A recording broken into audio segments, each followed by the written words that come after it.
আজি আমি তিনিটা গুৰুত্বপূৰ্ণ আঁচনিৰ শুভ আৰম্ভণি কৰিলোঁ। প্ৰথম আঁচনিটো হ'ল নিযুত বাবু আঁচনি।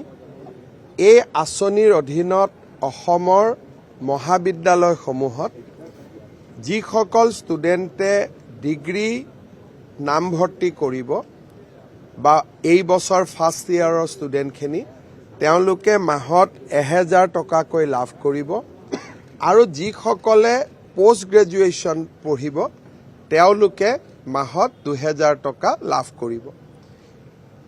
যিসকল হিতাধিকাৰী হ'ব তেওঁলোকৰ বাৰ্ষিক আয় 4 লাখ টকাৰ তলত হ'ব লাগিব। আজি আমাৰ অসমৰ বহুত ছাত্ৰসকলে এই নিযুত বাবু আঁচনি লাভ কৰিছে। নিযুত মইনা আঁচনিৰ সফলতাৰ বাবেই নিযুত বাবু আঁচনিৰো দাবী আহিছিল। আজি সেই আঁচনিৰ শুভ আৰম্ভণি হ'ল।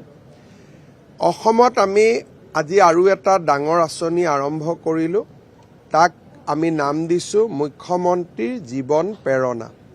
সাধাৰণতে ডিগ্ৰী পাছ কৰাৰ পিছত লগে লগে ল'ৰা ছোৱালীয়ে চাকৰি নাপায়। কোনোবাই লোকসেৱা আয়োগৰ পৰীক্ষাৰ কাৰণে, কোনোবাই বেংকৰ পৰীক্ষাৰ কাৰণে, কোনোবাই আন প্ৰফেশ্যনেল কোৰ্চ কৰিবৰ কাৰণে মাজত তেওঁলোকে 1-2 বছৰ সংগ্ৰাম কৰিব লাগে। এই সময়ছোৱাত তেওঁলোকে যাতে আৰ্থিক অসুবিধাৰ সন্মুখীন হ'ব নালাগে সেইবাবে আমি তেওঁলোকক মাহত 2500 টকা কৰি দিম 12 মাহৰ বাবে। আজি এই আঁচনিটোৰো আৰম্ভণি হ'ল। প্ৰায় 50,000 ছাত্ৰ ছাত্ৰী ইয়াৰ পৰা উপকৃত হ'ব।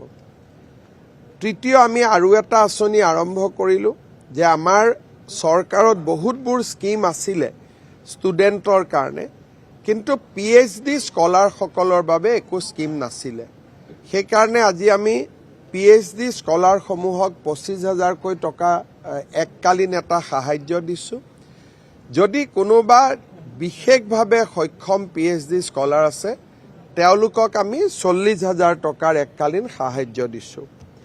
কাৰ্যত যোৱা বিত্তীয় বৰ্ষৰ বাজেটত আমি যিমান আঁচনি এনাউন্স কৰিছিলোঁ প্ৰায়বোৰ আঁচনি আমি ৰূপায়ণৰ পৰ্যায়লৈ লৈ আহিবলৈ সক্ষম হৈছোঁ।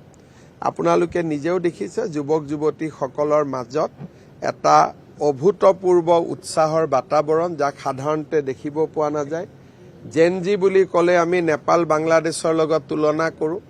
তাৰ বিপৰীত ছবি এখন আজি আমাৰ অসমত সম্পূৰ্ণভাৱে বিদ্যমান। অসমৰ যুৱক যুৱতীৰ সপোনবোৰ বাস্তৱত ৰূপায়ণ হোৱাৰ পথত আমি সদায় তেওঁলোকৰ লগত থিয় হৈ থাকিম।